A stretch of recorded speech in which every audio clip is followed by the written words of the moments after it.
আমি রাসেল আহমেদ, আপনাদের স্বাগত জানাচ্ছি 24 ঘন্টায় প্রেজেন্টেড বাই হাতিল। আমরা আলোচনা করি সমসাময়িক রাজনীতির বিষয়গুলো। আজকেও সে আলোচনার মধ্যে থাকতে চাই। আজকে আমরা আলোচনার বিষয়বস্তু নির্ধারণ করেছি শৃঙ্খলা ফেরাতে রাজনৈতিক সদিচ্ছা। সেই বিষয় নিয়ে আলোচনার জন্য আমাদের সাথে স্টুডিওতে যারা উপস্থিত হয়েছেন এবং আশা করছি কিছুক্ষণের মধ্যে আরও একজন অতিথি আমাদের সাথে উপস্থিত হবেন। শুরুতেই যারা উপস্থিত হয়েছেন, আমার ডান দিক থেকে জনাব রাজিকুজ্জামান রতন, সহ সাধারণ সম্পাদক, কেন্দ্রীয় কমিটি বাসদ, আপনাকে স্বাগত জানাচ্ছি আজকের আলোচনায়। এবং রয়েছেন জনাব মাসরুর মাওলা, প্রেসিডিয়াম সদস্য, জাতীয় পার্টি এবং জাতীয় পার্টির চেয়ারম্যানের বিশেষ দূত, আপনাকেও স্বাগত জানাচ্ছি আজকের আলোচনা। এবং আমরা আশা করছি কিছুক্ষণের মধ্যে আমাদের সাথে উপস্থিত হবেন ব্যারিস্টার নাসির উদ্দিন আহমেদ অসীম, আন্তর্জাতিক বিষয়ক সম্পাদক, বিএনপি। আমরা আলোচনা শুরু করতে চাই। শুরু করছি জনাব রাজিকুজ্জামান রতন, একটু আপনার কাছ থেকে জানতে চাই। আসলে একটু মনে হতে পারে যে একটি একাডেমিকের বিষয় যে রাজনৈতিক বা জানতে চাচ্ছি যে সরকারের পদ পদবিতে না থেকে রাজনৈতিক দলগুলো কিভাবে সমাজ বা রাষ্ট্র গঠনে ভূমিকা রাখতে পারে বা আদৌ পারে কিনা, পারলে সেটি কিভাবে? রাজনৈতিক দলের কাজই তো হচ্ছে সমাজের পরিবর্তনের ভূমিকা রাখা। রাজনৈতিক ক্ষমতায় থাকা না থাকা তো এটা তো একটা অনেক কিছুর উপর নির্ভর করে। আচ্ছা, ধরুন একটা দেশে 30টা রাজনৈতিক দল আছে, সবাই কি ক্ষমতায় থাকে? সুযোগ নেই। তাহলে ক্ষমতায় এক দল অথবা কারো জোট তারা ক্ষমতায় থাকবে, বাকিরা তো ক্ষমতার বাইরে থাকবে। এবং সব সময় দেখা যায় যে ক্ষমতার বাইরেই বেশিরভাগ রাজনৈতিক দল থাকে। এবং পার্লামেন্টারি গণতন্ত্রের একটা বড় বলবো যে দুর্বলতা হচ্ছে এই যে ধরুন 5টা রাজনৈতিক দল তারা নির্বাচন করেছে, কেউ ভোট পেয়েছে 32%, কেউ পেয়েছে 28%, কেউ 24%, কেউ 11%, কেউ 3%, এরকম। 32% যে ভোট পেল সে তো ক্ষমতায় যাবে। তাহলে বাকি যে 68% ভোট যাদের সঙ্গে থাকলো তারা তো ক্ষমতার বাইরে। ফলে আমরা যদি একদম যদি একাডেমিক্যালিও দেখি যে ক্ষমতার বাইরে কিন্তু বেশিরভাগ মানুষের প্রতিনিধিরাই থাকেন। ফলে বিরোধী দলকে সবসময় বলা হয় বিরোধী দল হচ্ছে গণতন্ত্রের একটা প্রাণ, এবং বিরোধী দলই জনগণের আকাঙ্ক্ষাকে তুলে ধরবেন। ক্ষমতাসীন দল তারা যে প্রতিশ্রুতি দেন সেই ক্ষমতায় গিয়ে প্রতিশ্রুতিটা পালনের চেষ্টা করবেন, ব্যর্থ হলে অথবা ব্যত্যয় ঘটলে বিরোধী দল সেটাকে সমালোচনা করবেন এবং কোন পথে চললে দেশটা ভালো চলবে সেই কথাটা বিরোধী দল বলবেন। যে কথা বলা হয়েছিল যে বিউটি অফ ডেমোক্রেসির মধ্যে একটা বড় কথা হচ্ছে যে বিতর্ক হচ্ছে গণতন্ত্রের সৌন্দর্য। আর যদি বলি গণতন্ত্রের মর্মবস্তু কি, বলছে ফিলোসফিক্যাল টলারেন্স, মানে আপনার কথাটা আমি শুনছি, আমার কথাটা আপনি শুনছেন, এই টলারেন্সটা থাকতে হবে। আর প্র্যাকটিসটা কি গণতন্ত্রের, সেটা যাচাই বাছাই করা, যে ঠিক আছে মানুষের কাছে চলে গেলাম, মানুষ যদি আমাকে পছন্দ করে আমাকে ক্ষমতায় পাঠাবে, পছন্দ না করলে পাঠাবে না। যখন মানুষ আমাকে পছন্দ করলো তখন আমার উপর একটা দায়িত্ব আসে। আর যদি মানুষ আমাকে পছন্দ না করে তাহলে কি, তাহলে আর একটা দায়িত্ব আসে, যারা ক্ষমতায় আছে তারা জনগণের স্বার্থে দেশ পরিচালনা করছেন কি, অথবা জনগণকে কেন আমি জয় করতে পারলাম না, আমার দুর্বলতা কোথায়, এবং জনগণের চিন্তার ক্ষেত্রে কোনো ভুল আছে কিনা, এটা নিয়েও কাজ করা। ফলে আমরা যেটা বলতে চাই যে ক্ষমতার বাইরে থেকেই জনগণের প্রতি দায়িত্ব পালন করার অনেক সুযোগ আছে। কেউ যদি মনে করে ক্ষমতায় যাওয়াই হচ্ছে জনগণের জন্য কাজ করা, তাহলে তাদেরকে কোনো না কোনোভাবে একটা, যেটির জন্য আপনাকে জানতে চেয়েছি যে আমাদের প্রেক্ষাপটে আমরা সেটি আগে চর্চা করেছি কিনা বা এখন আমরা সেটি করছি কিনা, যে সরকারকে সহায়তা করা বা রাষ্ট্র সমাজ বিনির্মাণে ভূমিকা রাখা, সেটি কি আমাদের এখানে হচ্ছে? আচ্ছা, ধরুন আমাদের 200 বছরের ইতিহাসটা যদি দেখি, ব্রিটিশের বিরুদ্ধে লড়াই করেছিল তো দেশের সাধারণ মানুষ। সেই লড়াই করতে গিয়ে কেউ গান্ধী উপাধি, মহাত্মা গান্ধী উপাধি পেয়েছেন, কেউ হয়তো এখানে দেশবন্ধু চিত্তরঞ্জন দেশবন্ধু উপাধি পেয়েছেন, কেউ নেতাজি সুভাষ বোস নেতাজি আখ্যা পেয়েছেন। এগুলো কেন পেয়েছেন? জনগণের কাছ থেকে। তারা তো কেউ ক্ষমতায় থাকেননি, তারা জনগণের আকাঙ্ক্ষার প্রতিধ্বনি করেছিলেন, সেই কারণেই তো। আবার আমাদের এখানেও যদি বলি যে পাকিস্তান হওয়ার পরে এই ভূখণ্ডের মানুষের গণতান্ত্রিক আকাঙ্ক্ষা, ভাষাকেন্দ্রিক মানুষের যে জাতীয়তাবোধ, সেটাকে তুলে ধরা, মানুষের মধ্যে বৈষম্যের বিরুদ্ধে কথা বলা, শিক্ষার অধিকারের জন্য লড়াই করা, এই লড়াই কারা করেছিলেন? ক্ষমতার বাইরে থেকেই তো। ফলে আমাদের এই ভূখণ্ডের ইতিহাস যদি দেখি, মানুষের আকাঙ্ক্ষাকে তুলে ধরেছিলেন কিন্তু ক্ষমতার বাইরে ছিলেন যারা, তারা বরঞ্চ মানুষকে মাঝে মাঝে বিস্মিত হতে হয়েছে যে যারা ক্ষমতায় গেলেন তারাই কি আবার স্বৈরাচারী হয়ে যান, তারাই কি আবার দানবীয় রূপে আবির্ভূত হন, যারা এতদিন গণতন্ত্রের কথা বলেছিলেন তারাই কি ক্ষমতায় গিয়ে গণতন্ত্র হরণ করেন, যারা ব্যক্তি স্বাধীনতার কথা বলেন তারা গিয়ে কি গণতন্ত্রের কণ্ঠরুদ্ধ করতে থাকেন। ফলে এখানে সবসময় একটা কন্ট্রাডিকশন থেকে যাচ্ছে, এস্টাবলিশমেন্ট অ্যান্ড অ্যান্টি এস্টাবলিশমেন্ট। এবং বাংলাদেশের ছাত্র আন্দোলনের ইতিহাসটা দেখবেন, ছাত্র আন্দোলন যতদিন পর্যন্ত অ্যান্টি এস্টাবলিশমেন্ট ছিল ততদিন তারা ডেমোক্রেসিকে আপহোল্ড করেছে। ছাত্র রাজনীতি যখনই এস্টাবলিশমেন্টের মানে অনুগত হয়েছে তখনই সে কিন্তু তার ডেমোক্রেটিক কালচারটা হারিয়ে ফেলেছে। ফলে যেমন ধরুন এনএসএফ আইয়ুব খানের সংগঠন ছিল, একটা ক্যাম্পাসে সে দানবীয় চেহারা দাঁড় করিয়েছিল। কিংবা ধরুন গত 15 বছর ছাত্রলীগ সরকারের সংগঠন ছিল, ক্যাম্পাসে কি ভূমিকা পালন করেছিল। ফলে আমরা যদি দেখি যে ক্ষমতার এস্টাবলিশমেন্টকে অন্ধভাবে অনুসরণ করতে গিয়ে বা এস্টাবলিশমেন্টের পারপাস সার্ভ করতে গিয়ে ছাত্রদের প্রতি যে তাদের দায়িত্ব থাকে, শিক্ষা আন্দোলনের প্রতি যে তাদের দায়িত্ব থাকে, শিক্ষার গণতান্ত্রিক যে অধিকার সেটার ব্যাপারে যাদের দায়িত্ব থাকে সেটা তারা ভুলে যান। ফলে তখন আর ছাত্র সংগঠন করেও ছাত্রদের পক্ষে থাকতে পারেন না। ঠিক তেমনি আমরা মনে করবো যে ক্ষমতায় থাকা অথবা ক্ষমতায় থাকা বাইরে থাকা এটা বড় কথা নয়, জনগণের সঙ্গে থাকা অথবা জনগণের বিপক্ষে থাকা, এইভাবে রাজনীতিটাকে ব্যাখ্যা করতে হবে। ক্ষমতায় থেকেও জনগণের বিরুদ্ধে থাকতে পারে, ক্ষমতায় না থেকেও জনগণের পক্ষে থাকতে পারে। ফলে আমাদের ডিসিশনটা নিতে হবে এইভাবে, জনগণের পক্ষে আছি কি না জনগণের বিপক্ষে দাঁড়িয়ে গেলাম। ফলে আপনি প্রথম যে প্রপোজিশনটা দাঁড় করিয়েছিলেন আমি যদি সেটাকে অন্যভাবে বলি যে ক্ষমতায় থাকা ক্ষমতায় না থাকার প্রশ্ন নয়, প্রশ্ন হচ্ছে জনগণের সঙ্গে থাকা না থাকার প্রশ্ন, জনগণের পক্ষে আছে কিনা। জি, আমাদের সাথে এরই মধ্যে যুক্ত হয়েছেন ব্যারিস্টার নাসিরউদ্দিন আহমেদ অসীম, আন্তর্জাতিক বিষয়ক সম্পাদক বিএনপি। আপনাকে স্বাগত জানাচ্ছি আজকের আলোচনায়।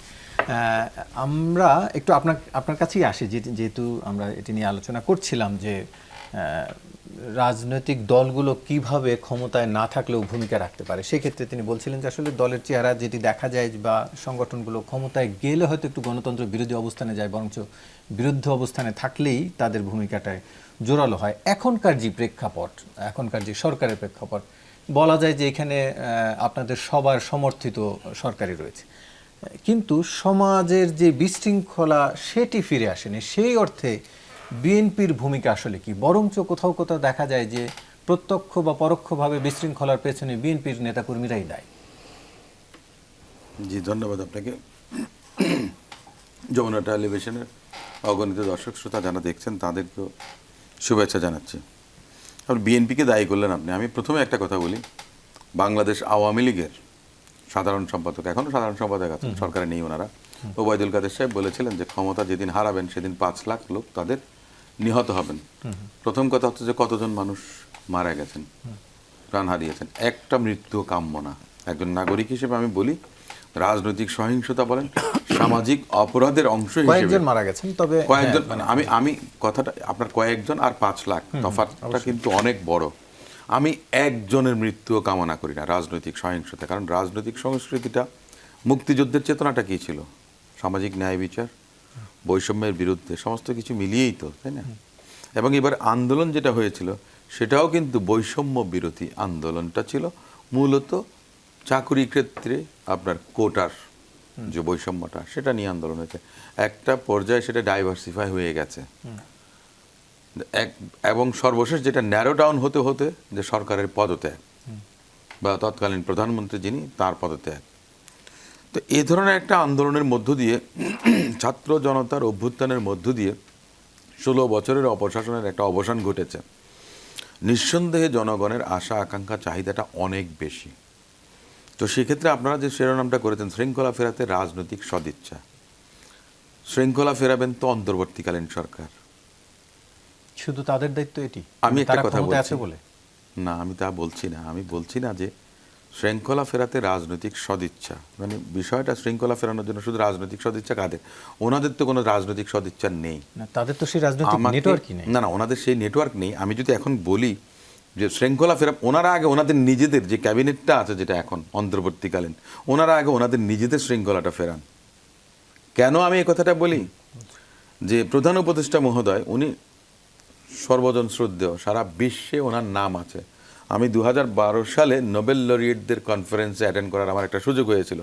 সারা বিশ্বের শান্তিতে যারা নোবেল প্রাইজ পেয়েছিলেন, সেই জিমি কার্টার থেকে আরম্ভ করে আপনার নেলসন ম্যান্ডেলা বলেন, ডেজমন্ড টুডো বলেন, ইভেন দ্যাট আপনার সেই বার্মার অং সান সুকি, উনি আপনার ভিডিও কনফারেন্সের মাধ্যমে সেই কনফারেন্সে উনি বক্তব্য রেখেছিলেন। সবাই যখন বক্তব্য রাখছিলেন তখন আপনার রাউন্ড অফ অ্যাপ্লজ ছিল বসে। যখনই ডক্টর মোহাম্মদ ইউনূসের নামটা ঘোষণা করা হলো, সমস্ত হাউসে আমরা মোট গেস্ট ছিলাম আমার মনে হয় more than 2000 participants from all around the world.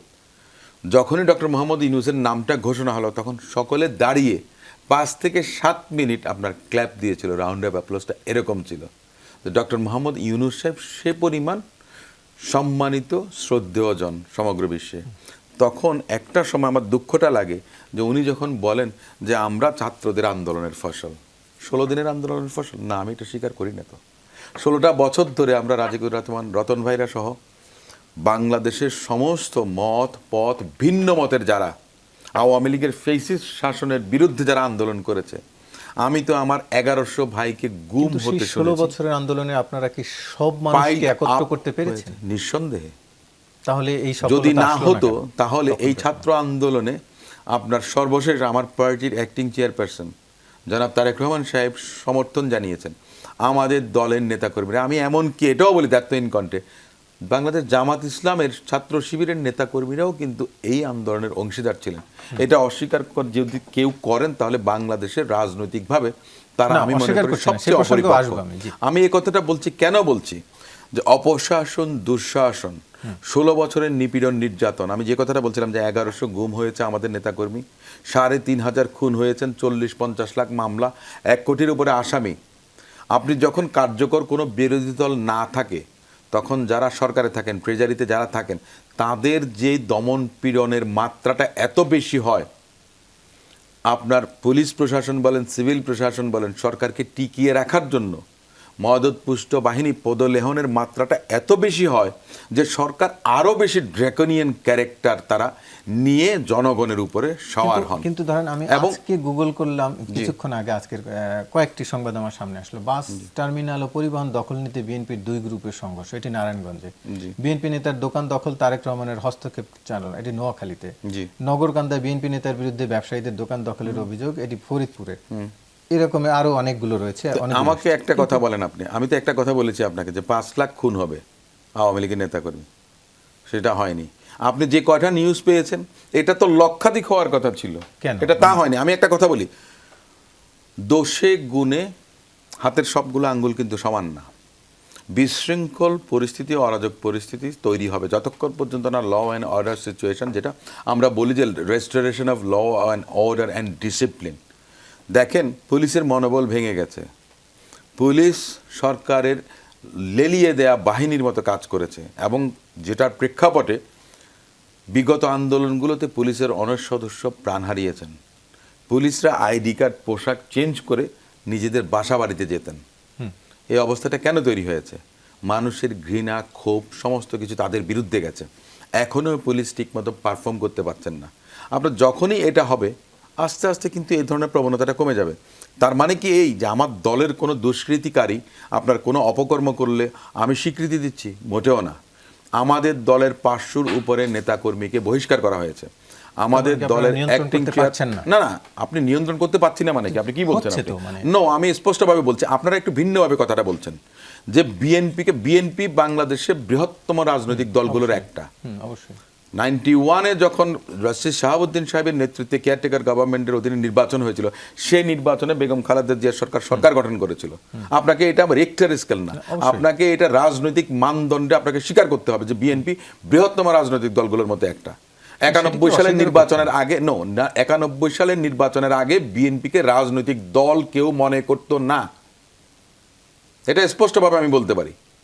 কিন্তু যেগুলো হচ্ছে সেগুলো পরিমাণটা আপনাকে দেখতে হবে। আপনি 5টা-10টা নিউজ দিতে পারছেন, যেখানে 5,000, 10,000, 5 লাখ নিউজ হওয়ার কথা ছিল, হচ্ছে না। তার কারণটা কি?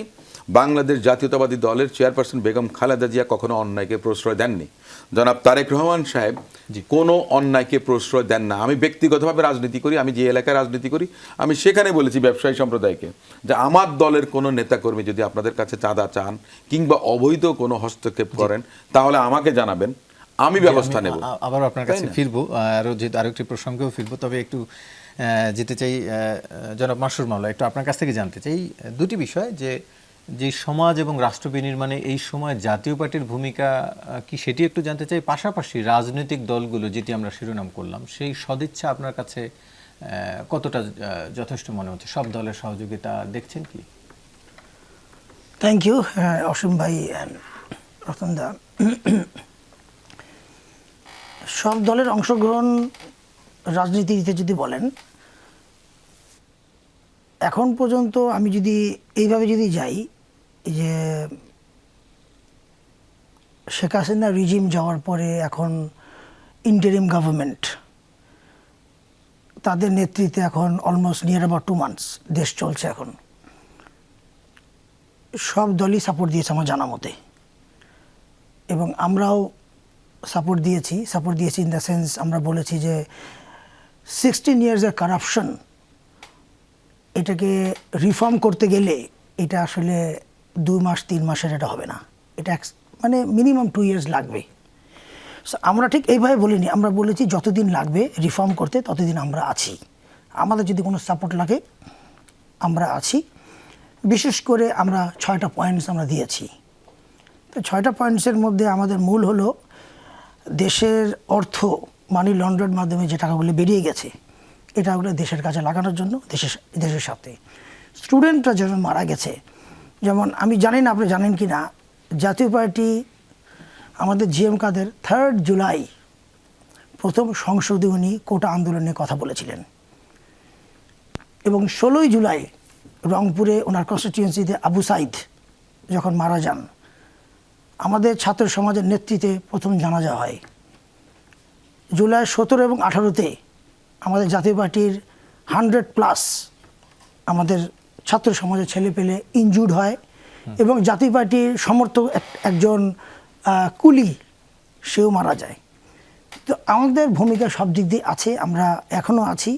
আমরা কিন্তু এখনকার সময় সমাজে যেটি বেশি দেখা যাচ্ছে, যেহেতু আইন শৃঙ্খলার কথা বললেন, অসম্ভব বললেন, আসলেও সত্যি যে সারা দেশেই শৃঙ্খলা ফিরেনি, এখন পর্যন্ত ফিরেনি। সেই জায়গায় কি যে রাজনৈতিক দল হিসাবে জাতীয় পার্টিরও কিছু ভূমিকা রয়েছে না? যেহেতু সাংগঠনিক একটি কাঠামো রয়েছে জাতীয় পার্টির, বিভিন্ন এলাকায় কমিটি রয়েছে, তাদের মাধ্যমেও কি কিছুটা ভূমিকা রাখা যায় না সমাজের এই শৃঙ্খলা ফেরানোর ক্ষেত্রে? আমরা আজকে কিন্তু হোম অ্যাডভাইজার কাছে গিয়েছিলাম অনেকগুলো ইস্যু নিয়ে। এটা ছিল মেইন ইস্যু আমাদের ল অ্যান্ড অর্ডার নিয়ে। কারণ ল অ্যান্ড অর্ডার আমরা বারবার করে একটা কথা বলেছি, ল অ্যান্ড অর্ডারটাকে আগে রিস্টোর করতে হবে। কারণ আমার জানা মতে আউট অফ 100 খুব বেশি হলে 30% পুলিশ হতে অ্যাক্টিভ, 70% পুলিশ এখন অ্যাক্টিভ না। আমার বাসা গুলশান, না আমি এই জন্যই বলছি, আমার বাসা গুলশান, আমার পাশের রোডে একটা ফাইন্যান্সিয়াল বিজনেস সেন্টারে এই সপ্তাহখানেক আগে, এটা আপনাদের নিউজও দেখিয়েছিল, যে ডাকাতদের আক্রমণ হয়েছিল। তো 11 থেকে 12 জন কারা ধরেছে জানো? এটা আমাদের রেসিডেন্টস অফ গুলশান অ্যান্ড আমাদের community police with the help of army. Police ছিল না, অথচ পাশের গলিতে কিন্তু পুলিশ ফাঁড়ি, ওই গলিতেই পুলিশ ফাঁড়ি, কিন্তু ডেড এন্ডে পুলিশ পাওয়া যায়নি। তো এখন দেশে যদি এখন কোনো অঘটন ঘটে, সে ফর এক্সাম্পল আমি এখান থেকে বেরিয়ে গেলাম, আমার উপর যখন আক্রমণ আসে, আমি যাই না আমি কাকে কল করব। এর মধ্যে অনেক ঘটনা ঘটেছে আমাদের এলাকাতেই, আমরা ডেকেছি, পুলিশ পাইনি খুঁজে। সো এইটা আমরা এই জন্যই আমরা এটা বলেছি যে আমাদের এখন সবার আগে ল অ্যান্ড অর্ডারের দিকে আগে ফোকাস করা। তো ইন্টারিম আজকে যে আমরা ভদ্রলোকের সাথে দেখা করলাম, home adviser, is a very nice man, very helpful. উনি সব কথা শুনলেন, উনি একটা কথাই বললেন, আমরা আমাদের মতন কেন চেষ্টা করছি, তবে ডে বাই ডে এটাকে ইমপ্রুভ দেখবেন। তো আমরা বলেছি ইমপ্রুভ দেখবো, ঠিক আছে, কিন্তু বড় ধরনের অঘটন ঘটার আগে ইমপ্রুভটা যেন হয়, এটা বলে এসছি আমরা। জি, আমরা আবারও আলোচনা ফিরব, একটু বিরতির পরে ফিরতে চাই, তবে তখন একটু নজর দিতে চাই। বলা হচ্ছে এরই মধ্যে সিপিবি থেকে আজকে বলছে যে আন্দোলনের চেতনা হাইজ্যাক হতে দেয়া যাবে না। সেক্ষেত্রে এটি নিয়ে একটু জানতে চাইব যে আন্দোলনের চেতনা হাইজ্যাকের প্রক্রিয়া শুরু হয়েছে কিনা, বা এটিকে রাজনীতিকীকরণও শুরু হয়েছে কিনা, সেটি নিয়ে একটু জানতে চাইব। তবে তার আগে একটি বিরতি নিয়ে আসতে চাই। দর্শক, ছোট্ট একটি বিরতির পর ফিরছি, সঙ্গে আবারও স্বাগত। দেখছেন 24 ঘন্টা আলোচনায় ফিরতে চাই। এই পর্বে শুরু করতে চাই ব্যারিস্টার নাসিরউদ্দিন আহমেদ অসীম। একটু আপনার কাছ থেকে জানতে চাই, আমরা যেটি দেখলাম যে বিএনপি মহাসচিব কয়েকদিন আগে বলছিলেন যে আন্দোলনে যারা নিহত হয়েছেন 800, এখন পর্যন্ত বোধহয় 875 জনের তথ্য পাওয়া গেছে, তাতে 422 জনই বিএনপির। আবার আজকে আমরা দেখলাম একজন সমন্বয়ক বলছে 9 দফার যে দাবি সেটি শিবিরের সেক্রেটারি ঠিক করেছিলেন। একটু আপনার কাছে জানতে চাইছি, তাহলে কি দিন শেষে আওয়ামী লীগ যে অভিযোগটি করেছিলেন সেটি, যে এটি এই আন্দোলনের বিএনপি জামাতের আন্দোলন ছিল, সেটি কি? আমি মূলত একটা কথা বলি যে আন্দোলন তো ধারাবাহিক একটা বিষয়। এটা ফ্যাসিস্ট সরকারের বিরুদ্ধে রাজনৈতিক দল না, মানুষের যে ঘৃণা খুব হয়তো বা প্রকাশ করতে পারেনি, কিন্তু মন থেকে তো একটা ছিল, অভিশাপ ছিল, সেটাও কিন্তু আন্দোলনের একটা অংশ। আমরা যে জিনিসটা ছিল, আমি যে আপনাকে বলেছিলাম যে কম্পাইলেশন অফ মানে পাপ, যেটা অরিজিনাল সিন, যেটা 2008 সালের পর থেকে যেটা শুরু হয়েছে, যে 2008 সালের নির্বাচন যেটা হয়েছিল সেখানে 2/3 মেজরিটি দেওয়া হয়েছিল আওয়ামী লীগকে, সেটাও কিন্তু পার্ট অফ একটা কনস্পিরেসি। কি, যা আপনার অ্যামেন্ডমেন্টটা করতে পারবেন, আপনার 13th অ্যামেন্ডমেন্ট, যেটা সংসদীয় আপনার গণতন্ত্র এবং তত্ত্বাবধায়ক সরকার ব্যবস্থা, সেটাকে যেন জুডিশিয়াল কু হোক আর পার্লামেন্টে বসে হোক করা যায়। এটা 2008 সাল থেকে শুরু হয়েছে, 16 বছর সেটা প্রলম্বিত ছিল। এর মধ্য দিয়ে মনে করেন যে আপনার বিভিন্ন সময় বিভিন্ন রাজনৈতিক দল আপনার আন্দোলন করেছে এই ফ্যাসিস্ট সরকারের বিরুদ্ধে, ভোটাধিকারের জন্য কিংবা কখনো নির্দলীয় নিরপেক্ষ তত্ত্বাবধায়ক সরকারের জন্য আন্দোলন করেছিল। দেখেন, আমাদের এই মাসরুর মাওলা ভাই, ওনার পার্টির চেয়ারপারসন জনাব মরহুম হোসেন মোহাম্মদ এরশাদ সাহেবও কিন্তু নির্বাচন করতে চাননি। ওনাকে পাগল বানিয়ে দেওয়া হয়েছিল, উম্মত বানিয়ে দেওয়া হয়েছিল, ওনাকে সিএমএচে পাঠিয়ে দেওয়া হয়েছিল। ওনার সঙ্গে ভারতের পররাষ্ট্র সচিব সুজাতা সিং দেখা করে 2014 সালে বলেছিলেন যে আওয়ামী লীগের সঙ্গে নির্বাচন করেন। ওনাকে he was forced to, he was constrained, he was suppressed, whatever it is.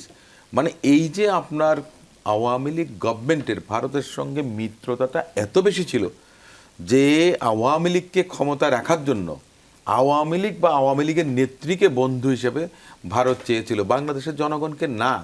কখনো বাংলাদেশ রাষ্ট্র কিংবা বাংলাদেশের জনগণের সঙ্গে তারা বন্ধুত্ব করেননি। এই যে একটা অবস্থা বাংলাদেশের মানুষের, আমি তো মনে করি যে 90% মানুষ এখন ভারত বিরোধী সেন্টিমেন্টটা হোল্ড করেন। এটা হয়তো একসময় ছিল 55-60, কখনো বা সমান সমান হয়েছে, কিন্তু এখন দেখেন এই ঘৃণার পরিমাণটা অনেক বেশি। আমরা তো আমাদের প্রতিবেশী রাষ্ট্র বা আমাদের নেত্রী বলেছেন যে বিদেশে আমাদের বন্ধু থাকবে, প্রভু না। আমরা এখনও সেটা চাই, কিন্তু যে কাজটা ভারত করেছিল এবং যেটার মনে করেন যে আপনার শিকার হয়েছিল ওনার নেতা, প্রয়াত নেতা, ওনারাও কিন্তু দায় এড়াতে পারবেন। ওনারাও তো মনে করেন যে আওয়ামী লীগের সঙ্গে নির্বাচনটা করেছেন, মানে স্বৈরাচারকে প্রলম্বিত করার জন্য সবার কিন্তু একটা দায় আছে। কিন্তু যে সমস্ত বিরোধী রাজনৈতিকগুলো আন্দোলন করেছেন সেটার ধারাবাহিকতায় 16 বছর পর হঠাৎ করে একটা সময়ে মনে করেন যে সাধারণ ছাত্ররা, তাদের তো কোনো নেতা ছিল না, তাদের কোনো রাজনৈতিক কোনো আদর্শ ছিল না, তারা নেতৃত্বহীনভাবে সাধারণ ছাত্র জনতা এবং তাদের সেন্টিমেন্টটাকে হোল্ড করে সে আবাল বৃদ্ধ বনিতা, রিক্সা চালক, মোটে মজুর, দোকানদার বলেন, আপনার ফেরিওয়ালা বলেন, সবাই কিন্তু আন্দোলনে অংশগ্রহণ করেছে। আমার এলাকাতে আমি এই পর্যন্ত প্রায় 30-40 জনকে পেয়েছি যারা মনে করেন যে আমার দলের নেতাকর্মী ছিল কিংবা মনে করেন যে ফুটপাতের হকারের মনে করেন যে ফেরিওয়ালা ছিল, তারাও কিন্তু এই আন্দোলনে শহীদ হয়েছেন।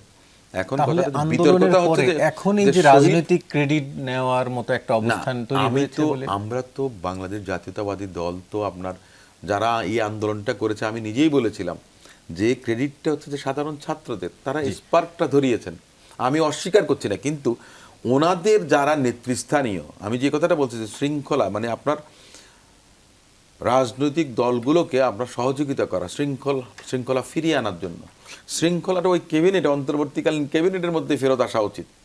প্রধান উপদেষ্টা বা কয়েকজন উপদেষ্টা যেভাবে বলেন যে সাধারণ ছাত্রছাত্রীদের আন্দোলনের ফসল আমরা, তো তাহলে আমরা গত 16 বছর ধরে কি আমরা রাজপথে ঘাস কেটেছি? আমরা কি বানের পানিতে ভেসে এসেছি নাকি গাঙের জলে ভেসে যাব? সেটির যেহেতু প্রেক্ষাপট ছিল যে সেখানে আপনারা যে আন্দোলন করছেন তাতে দিন শেষে সফল কিছু হয়নি। আমরা সফল হইনি, আপনারা যদি এই কথাটা বলেন তাহলে আমি এটা স্বীকার করব না। আচ্ছা, আমি 28 অক্টোবরে লক্ষাধিক মানুষের সমাবেশ ছিল। বাংলাদেশ জাতীয়তাবাদী দল যখনই আন্দোলন করেছে তখনই কিন্তু বলা হয়েছিল, আপনারা আপনাদের টেলিভিশনগুলোতে আপনারা প্রচার করেছিলেন যে জামাত শিবির আগুন সন্ত্রাস। আপনারা এটা দিয়ে মিডিয়া, আমি বলবো বিশেষ করে মিডিয়া, ইলেকট্রনিক্স মিডিয়া, সরকারের মন্তব্য প্রচার করা হচ্ছে, সরকারের তা আপনারা করেছেন তো, আপনারা সরকারের তোল বিবাহক হয়ে প্রত্যেকটা একটা মিডিয়া করেছে। হ্যাঁ, সরকার আমি কোনো যমুনা, মন্তব্য আমি একটা করলে কথা সেটি বলি, আপনাদের মন্তব্য, আমরা সর্বশেষ যমুনা টেলিভিশন আন্দোলনে সাধারণ জনগণের ইচ্ছার প্রতিফলনটা ঘটিয়েছে, একমাত্র সেটা যমুনা টেলিভিশন। এ ব্যাপারে কোনো সন্দেহ নাই, আমি সেটা প্রশংসার সঙ্গে আমি উল্লেখ করব। কিন্তু 16টা বছর সরকার যা বলেছে ওই তোতা পাখির মতো তাই কিন্তু আউড়ে গেছে ইলেকট্রনিক্স প্রিন্ট মিডিয়া।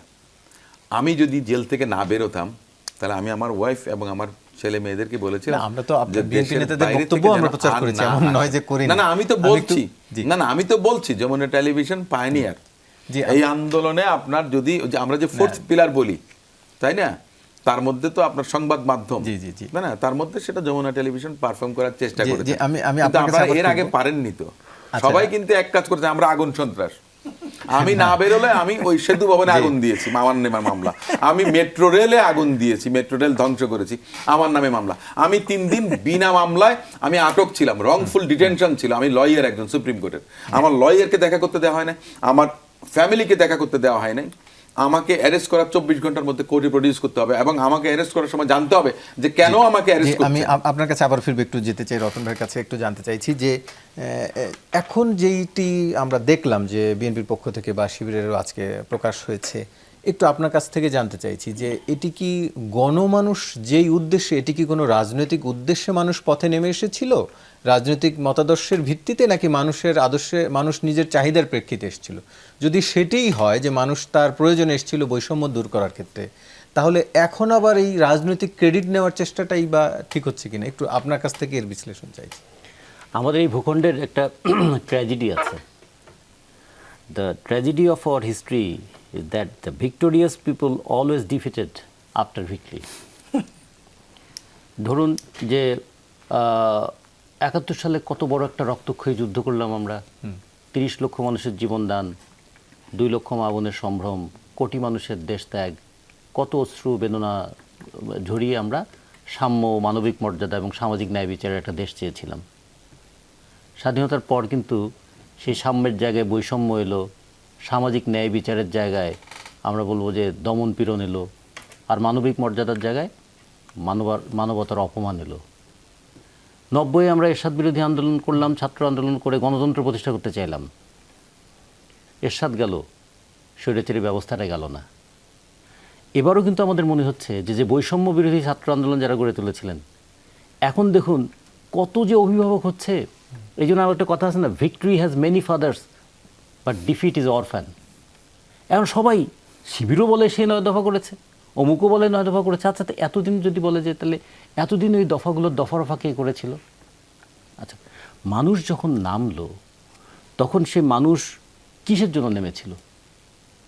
সে বৈষম্য বিরোধী আন্দোলনের সঙ্গে তার নিজের বেদনাটাকে যুক্ত করতে পেরেছিল যে দ্রব্যমূল্যের ঊর্ধ্বগতিতে সংসার চলে না, তার চাকরি নাই, বেকারত্ব, এগুলোর সঙ্গে কোটাতে কয়জন বিসিএস এর চাকরি পাবে এটা কেউ কখনো ভাবে নাই। প্রাইভেট বিশ্ববিদ্যালয়ের ছাত্ররা যখন নেমেছে, স্কুলের ছাত্রছাত্রীরা যখন নেমেছে, আমাদের হকার ভাইয়েরা যখন নেমেছে, এখন যদি বলি, এখন বলা হচ্ছে যে 1400-এর উপরে নিহত হয়েছে, 1500 যদি হয়, 1500 যদি হয়, দেখা যাবে 700-800 হচ্ছে শ্রমজীবী মানুষ। তাহলে এই শ্রমজীবী মানুষ কেন নামলো সেই দিন? সে নেমেছিল মনে করছে এই সরকার সরে গেলে অন্তত আমি একটু স্বস্তিতে বাঁচতে পারবো। যে কারণে দেখুন মানুষের আকাঙ্ক্ষাটা দেখুন, এই যে যারা এখন এর সমস্ত বলছে, এখন কিন্তু দ্রব্যমূল্য এই সরকারের অন্তর্বর্তীকালীন সরকার আসার আগে যে দ্রব্যমূল্য হচ্ছে তার চেয়ে বেশি। তারপর মানুষ মেনে নিচ্ছে কেন? মানুষ কিন্তু অন্তত এইটুকু ধৈর্য নিয়ে অপেক্ষা করছে যে একটা ফ্যাসিস্ট রেজিম গিয়েছে, কিছুটা সময় দেওয়া দরকার, ফলে আমরা একটু কষ্ট করি। ফলে মানুষের এই কষ্টটাকে মূল্যায়ন না করে কে কি দফা দিয়েছে এটা বললে, একটা হিস্ট্রির কথা যদি বলি, 3 জোটের রূপরেখা একটা তৈরি হয়েছিল, 8 দল 7 দল 5 দল মিলে, খুব দারুণ। 19শে নভেম্বর 1990 সাল। এরপরে কিন্তু 6ই ডিসেম্বর এরশাদ ক্ষমতা থেকে চলে গেল। তো 3 জোটের রূপরেখা কোথায় থাকলো? কিংবা সর্বদলীয় ছাত্র ঐক্যের যে 10 দফা, সেই সময় আমরা তো ছাত্র রাজনীতি করি, ছাত্র ফ্রন্ট করি, সেটা প্রণয়ন করার ক্ষেত্রে আমাদের একটা ভূমিকা ছিল। সেটা এখন আর বললেও কেউ বিশ্বাস করবে না, অথবা সেটা বলেও আর লাভ নাই। কিন্তু সেই সর্বদলীয় ছাত্র ঐক্যের 10 দফা কোথায় গেছে? ফলে এখন যারা ওই দফা কে করেছে এটা নিয়ে কথা বলছে, তার চেয়ে বড় কথা যেটা অসীমভাবে বললেন, এই যে 15 বছরের লড়াই, 15 বছরের এত নিপীড়ন, 15 বছরের এত অত্যাচার, এগুলো কি সব হারিয়ে যাবে? কে কলম দিয়ে কি একটা দফা লিখেছিল এটার কাছে? ফলে এই জায়গাটা খেয়াল রাখতে হবে যে কৃতিত্ব নেয়ার অথবা কৃতিত্ব জাহির করার জন্য নয়, মানুষের আবেগটার মূল্য দিতে হবে, মানুষের চাওয়াটাকে মূল্য দিতে হবে। কি কারণে মানুষ এই যে হাজারে হাজারে মানুষ রাস্তায় নেমে এলো, খেয়াল করা যায় যে একদিকে পুলিশ গুলি চালাচ্ছে নির্বিচারে। পুলিশ বলছে যে গুলি করলে একটা মরে, একটাই মরে, অন্যগুলো তো সরে না। তো এই কথা যখন পুলিশ বলছে যে আমরা আর পারছি না, কিংবা আর্মি যখন বলতে বাধ্য হলো যে না আমরা গুলি চালাতে পারবো না, এগুলো কি কোনো দফা দিয়ে হয়েছিল না? বুকের ভেতরের একটা আক্রোশ ছিল, ক্রোধ ছিল যে এই ফ্যাসিস্ট সরকারের অবসান হওয়া উচিত। ফলে সেগুলোকে বাদ দিয়ে এখন নানাভাবে অনেকে এটাকে করতে চায়। ছোট দুটো কথা বলি। আজকে যারা কথা বলছেন, হেফাজতের নেতারা একসময় বলেছিলেন না যে নারীরা গার্মেন্টসে কাজ করাটা খুব খারাপ, বাইরে বেরোনোটা খুব খারাপ। হাজারে হাজারে লক্ষ লক্ষ মেয়েরা নেমেছিল না মিছিলে? ওরা কি তাদের ডাকে নেমেছিল? যে জামাত তারা নারী নেতৃত্ব সম্পর্কে কি ধরনের নেতিবাচক কথা বলে, নারী নেতৃত্ব হারাম, নাজায়েজ, এই সমস্ত কথা বলে না? তাহলে যে হাজার হাজার মেয়েরা যে নেমেছিল, তাহলে এখন যে যদি বলে যে আমাদের ডাকে নেমেছিল, তাকে নেমেছিল? ফলে এগুলোকে খেয়াল রাখতে হবে, তারা কি কথা বলেন এবং এখন কি দাবি করেন। এটা বড় কথা নয়, জনগণের ভেতর থেকে কিছু দাবি উঠে এসেছিল। সেই দাবিটা কি? যে আমরা অন্তত এই ফ্যাসিস্ট সরকারের অবসান চাই, একটা ডেমোক্রেটিক সরকার আসুক, সেই সরকার যদি ভুল করে আমরা নির্বাচন করে তাকে আবার সরাতে পারবো। কিন্তু যদি এমন কোনো সরকার আসে সে ভুল অথবা শুদ্ধ করুক, সে আর যাবে না এখান থেকে, এরকম অবস্থা আমরা দেখতে চাই না। যে একটু যেতে চাই যারা বাসুর মাল, একটু একই বিষয়ে একটু আপনার মতামত জানতে চাই যে একই অভিযোগ এখন যেই চেষ্টাটি বা দেখা যাচ্ছে রাজনৈতিকভাবে শিবির কর্মীরা তাদের পরিচয় প্রকাশ করছে, এতদিন করেনি। বিএনপির পক্ষ থেকে বলা হচ্ছে একটি বিশাল সংখ্যক মৃত্যু যারা হয়েছে তাদের মধ্যে বিশাল বড় একটি সংখ্যা তাদের। আওয়ামী লীগ এই অভিযোগটি করেছিল ক্ষমতায় থাকাকালীন, যে এই আন্দোলনটি আসলে কোনটি? গণমানুষের সাথে কি এক ধরনের প্রতারণা হচ্ছে, নাকি তাদের যে মূল উদ্দেশ্য সেটিকে অন্য কেউ ছিনিয়ে নেওয়ার চেষ্টা করছে? আমি ওই জায়গায় আসার আগে একটু বলবো, অসীম ভাই একটা কথা বলেছিলেন যে জাতীয় পার্টিও দায় এড়াতে পারবে না। দেখেন 2014-তে বিএনপি কিন্তু লোকাল গভর্নমেন্ট পার্টিসিপেট করেছিল, 2018-তে বিএনপি কিন্তু পার্টিসিপেট করেছিল ইলেকশনে। তখনও লোকাল গভর্নমেন্ট ইয়ের প্রতীকে ছিল না, দলীয় প্রতীকে। 14-তে সম্ভবত দলীয় প্রতীকে ছিল। প্রতীকে ছিল কিনা এটা আমি কনফার্ম না পুরোপুরি, কিন্তু বিএনপি পার্টিসিপেট করেছিল, পার্টিসিপেট করেছিল, এটা মূল ইম্পর্টেন্ট জিনিস। 2018-তে পার্টিসিপেট করেছিল। আর 23-24-এ যেটা ইলেকশন যেটা হলো সেটা হলো অনলি ফল্ট জাতীয় পার্টি একা পার্টিসিপেট করেছে। এখন এই যে 15 বছর 16 বছর নিয়ে যে কথা যেটা হচ্ছে, জাতীয় পার্টিকে চিপাতে ফ্রম এই যে আজকে লাস্ট 15 ইয়ার্সের বেশি জাতীয় পার্টিকে কিন্তু বিভিন্নভাবে, যেমন অসীম একটা কথা বলেছিল, এরশাদ সাহেব ইলেকশন করবে না, জোর করে নিয়ে গেছিল ইলেকশনে। আমাদের চেয়ারম্যান জিএম কাদেরকে কমপ্লিটলি যেভাবে অফিস ঘেরাও করেছিল সব বাহিনী, সরকারের যত টুলস আছে তার মধ্যে আমিও আটক ছিলাম। কেন আটক ছিলাম জানেন? আমি যেন ইন্টারন্যাশনাল কমিউনিটির কাছে যেন না যেতে পারি। তাহলে বুঝে নেন ফোর্সফুলি নির্বাচনে নিয়েছিল। হ্যাঁ, কিছু আমাদের ভিতরে কিছু বিট্রেয়াল ছিল, যারা ধরেন আমাদের জাতীয় পার্টি থেকে চলে গেছে। তো এদের ইনভলভমেন্টে আমাদেরকে কিন্তু ফোর্সফুলি নির্বাচনে যেতে হয়েছিল। এবং তারপরে জিএম কাদের যখন বেরিয়ে যখন আসেন, আরেকটা কথা বলি, একটা কথা বলা হয়নি, 2014-তে কিন্তু জিএম কাদের কিন্তু নির্বাচন করেন নাই। কিন্তু সেটি যদি বলেন, অত্যাচার তো এই আন্দোলনের, বৈষম্য বিরোধী আন্দোলনের যারা নেতা ছিলেন বা কর্মী ছিলেন তাদের বিরুদ্ধেও তো কম অত্যাচার হয়নি, গুলি করে মানুষ মারা হয়েছে, তারপরে তো তারা থেমে যায়নি। শুনেন, বৈষম্য ছাত্র আন্দোলন ইজ এ ডিফারেন্ট থিং। কেন ডিফারেন্ট থিং জানেন? কারণ এই ছাত্ররা কেন করতে পেরে জানেন, কেন বিপ্লব আনতে পেরেছিল জানেন? বিকজ ছাত্ররা ইউনাইটেড ছিল, আর তাদেরকে ব্যাকআপ কে দিয়েছিল তার গার্জিয়ানরা, দ্যাট মিনস আমরা তার সাপোর্ট হিসেবে ছিলাম। এখানে আপনাকে সেটি কিভাবে বলছেন? মানে আপনারা তাদের সাহস? অবশ্যই সাহস জুগিয়েছে, অবশ্যই সবগুলা দল এক্সেপ্ট আওয়ামী লীগ, প্রত্যেকটা দল কিন্তু সাহস জুগিয়েছে। আমি আপনাকে বললাম না, জাতীয় পার্টি জিএম কাদের সাহেব আমাদের চেয়ারম্যান 3 জুলাইতে উনি ফার্স্ট মুখ খুলেছিলেন পার্লামেন্টে, যেটা কেউ পছন্দ, আমার দলের লোকও পছন্দ করে নাই। তারপরে আমাদের এলাকাতে পর্যন্ত আমাদের ছাত্র সমাজের ছেলেমেলে গুলি খেয়েছে, জেলে ঢুকেছে, তাহলে কি আমরা কি আওয়াজ তুলি না, নেই? পার্লামেন্টে জাতীয় তুলেছি। পার্টির ভূমিকা ছিল, কথা পার্লামেন্ট বলছেন, ছিল, কিন্তু আবার even- সরকারি সব সুবিধাও নিয়েছে। না না, সরকার কি সুবিধা নিয়েছে শুনেন, আপনি যদি এখন পার্লামেন্ট, তাহলে কি 2014 কি বিএনপি সুবিধা নেয় নাই? 18 কি বিএনপি সুবিধা নেয় নাই? বিএনপিতে যে কজন এমপি আসছিল নেয়নি সুবিধা? আচ্ছা, জি। তাহলে 24-এ আমরা যে সুবিধা যে নিয়েছি, কি সুবিধা নিয়েছি আমরা? আপনার পার্লামেন্টে গেলে বেতন তেমনি পাবেন, সেটা কি আপনাকে ফিরিয়ে দিবেন আপনি? না, এর বাইরেও মন্ত্রিত্ব ছিল, আরো অনেক কিছু ছিল। 18 শুনেন, 18-তে আমাদের যে কজন ছিল, হ্যাঁ সেটা বলতে পারেন, এবং তারা কিন্তু বেশিরভাগই জি, আমার দলে নাই। যদিও সেটি একটু ভিন্ন আলোচনা, আমরা জানতে চাচ্ছিলাম এখনকার আন্দোলন প্রসঙ্গে, তবে আবারও আলোচনায় ফিরবো, একটু বিরতি নিয়ে আসতে চাই। দর্শক, ছোট্ট একটু বিরতির পর ফিরছি, সঙ্গেই থাকুন। স্বাগত আরও একবার, দেখছেন 24 ঘন্টা আলোচনায় ফিরতেছি। জনাব রাজিকুজ্জামান রতন, একটু আপনার কাছ থেকে জানতে চাচ্ছি, সংস্কার প্রসঙ্গে বিশেষ করে সংবিধান বা ক্ষমতার ভারসাম্যের কথা বলা হচ্ছে, কিন্তু সেটি তো আসলে সংবিধান সংস্কার ছাড়া কি সম্ভব কিনা, এই জায়গাতে কতটা রাজনৈতিক মতকে পৌঁছা গেছে বলে মনে করছেন আপনি? এটা খুব গুরুত্বপূর্ণ প্রশ্ন। এটা বলার আগে ছোট্ট একটা কথা বলে নেই, যে একটা সার্বিয়ান প্রবাদ আছে এরকম, যে যখন কোনো একটা দেশের রাজনৈতিক সংঘাত হয় তখন রাজনীতিবিদরাও হুঙ্কার দেয়, ব্যবসায়ীরা তখন টাকা ছড়ায়, আর ধনীরা তাদের সন্তানদেরকে আন্দোলনে পাঠায়, এই গরিবরা তাদের সন্তানদেরকে আন্দোলনে পাঠায়।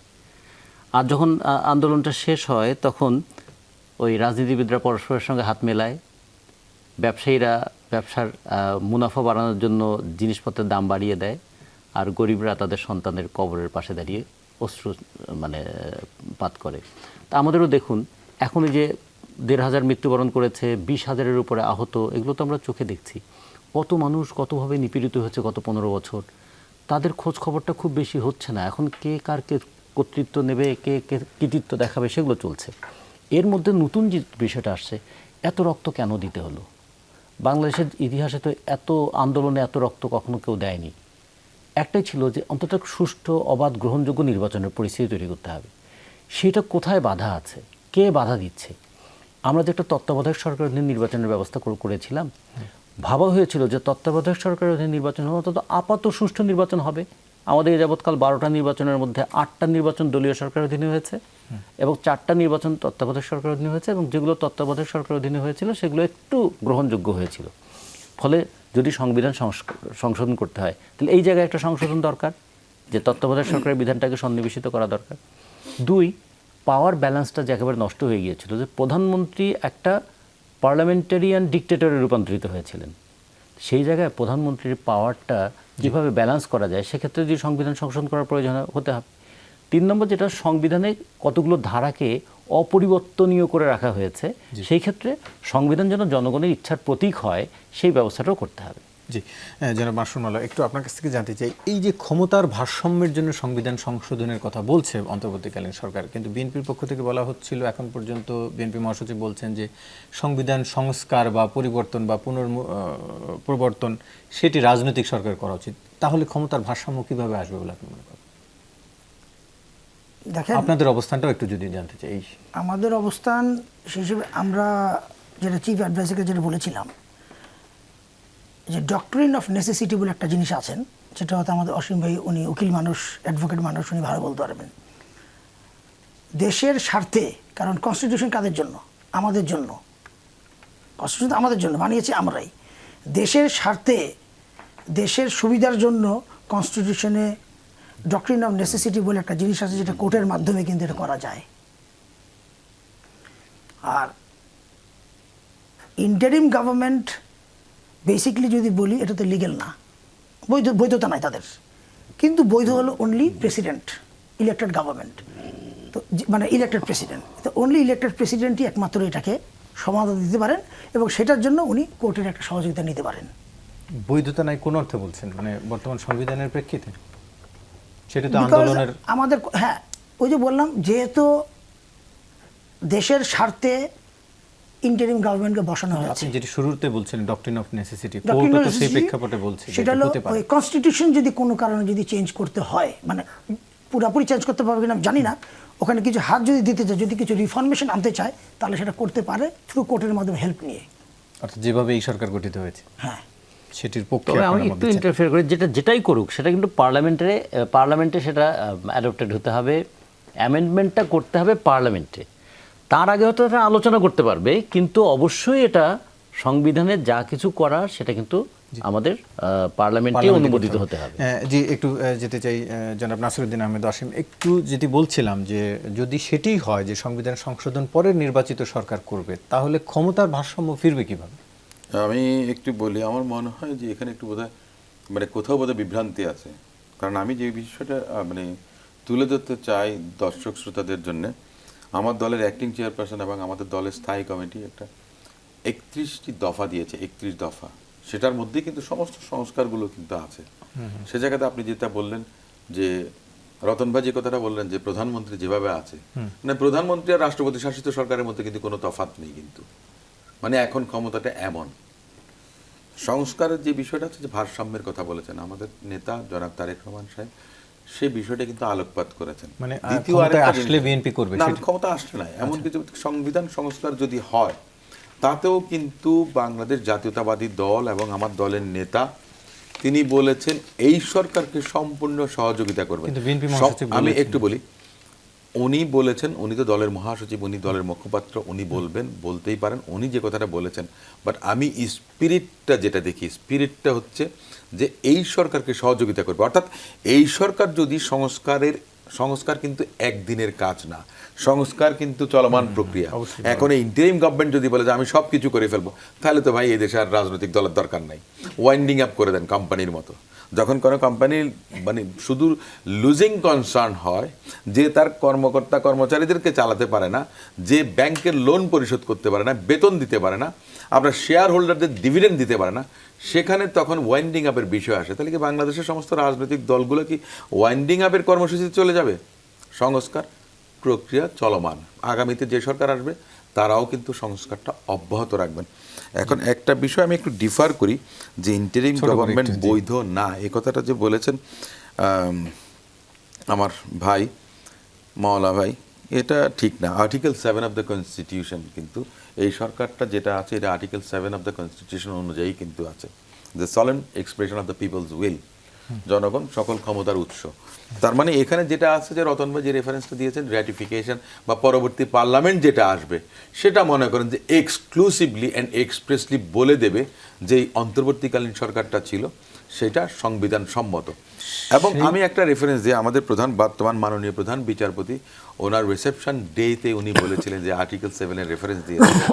উনি সেখানে ওনার স্পিচের মধ্যে বলেছেন যে এই সরকারটা বৈধ সাংবিধানিক সরকার। এটা নিয়ে বিতর্ক করার কোনো সুযোগ নেই। এক কথা হচ্ছে যে ডক্ট্রিন অফ নেসেসিটির কথা যে মওলা ভাই বললেন, ওনার কথাটা কিন্তু সেলফ কন্ট্রাডিক্টরি। একদিকে বললেন ডক্ট্রিন অফ নেসেসিটি, আরেকদিকে বললেন যে বৈধ না। না, এই জিনিসটা আমি একটু ক্লিয়ার করেছি। বিষয়টা হচ্ছে যে এখন দেখেন, না ঠিক আছে, আপনার ঠিক আছে, আপনি হয়তো আপনারটা বলেছেন, না না সেটাই, ওটা আমি বলছি, ও কথাটাই বলছি। আমরা আমার নেতা তো বলেছেন দ্বিকক্ষ বিশিষ্ট পার্লামেন্টের কথা বলেছেন। হ্যাঁ, আমরা সেটি জেনেছি যে জি সেটি বলেছেন, নিশ্চয়ই সেটি ক্ষমতায় গেলে। তবে এখন একটি এতটুকু মনে হচ্ছে যে আপনারা রাজনৈতিকভাবে ঐক্যমত্যে পৌঁছেছেন যে সংস্কার, সেই ক্ষেত্রে কিছুটা সহযোগিতা করার আশ্বাস দিয়েছেন। এখানেই শেষ করতে হচ্ছে। আপনাদের তিনজনকে ধন্যবাদ। দর্শক, এই ছিল আজকের 24 ঘন্টা। এতক্ষণ সাথে থাকার জন্য ধন্যবাদ সবাই।